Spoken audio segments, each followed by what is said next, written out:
They had a 5-hour service. There were 500 people in here. Goodness. How'd you get 500 people? I'm going to tell you, that's interesting.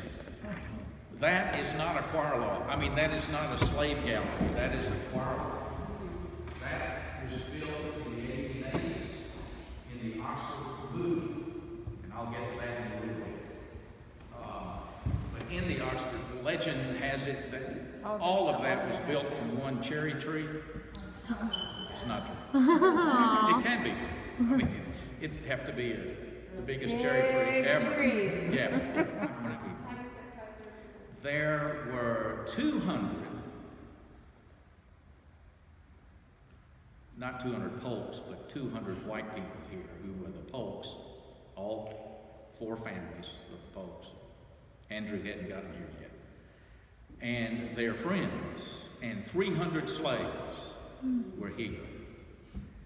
And that wasn't all the slaves, because Mrs. Devereaux, when she married George Washington Polk and they built Rattle and Snap, her dowry from North Carolina was 300 slaves. So we know there were a whole lot more out and about, and maybe they were standing out, we don't know. But the slaves stood, sat, and knelt elbow to elbow with the Polk family and their friends.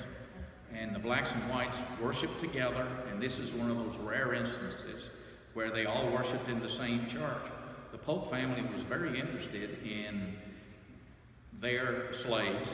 They used to call them hands. You see in the older history books, they didn't want to get to that point, but I think it's much better to meet that head on.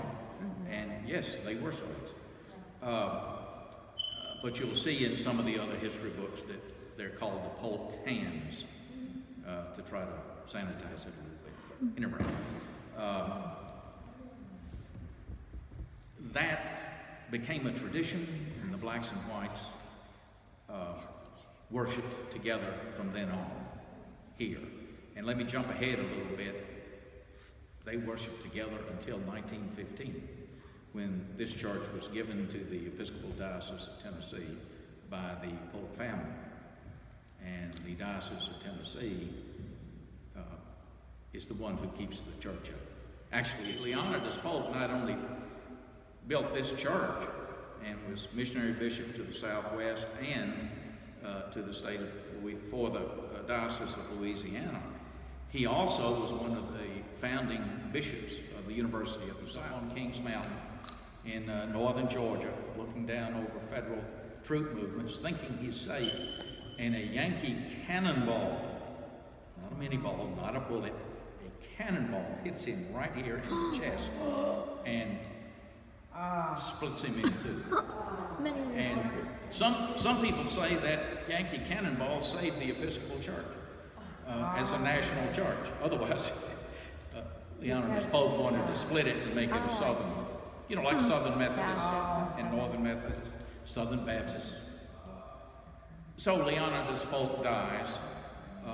The Granberys wind up with Rattle and Snap shortly after the war, because George Washington Polk didn't have anything, because all of his money was in land and crops and slaves. And slaves were freed. They were mortgaged. Let me just... They borrowed too much from the bank. They did. And but the problem was they still owed mortgages on the slaves. That's how many planters did it. And then when the slaves were freed, they still had the mortgage. The bank owned those slaves until they were paid off. So, but that's the way it was all through the South.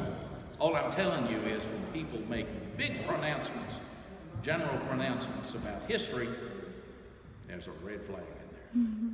But you never hear any of that about Thomas Jefferson's slaves. Same thing happened to George Washington Polk. So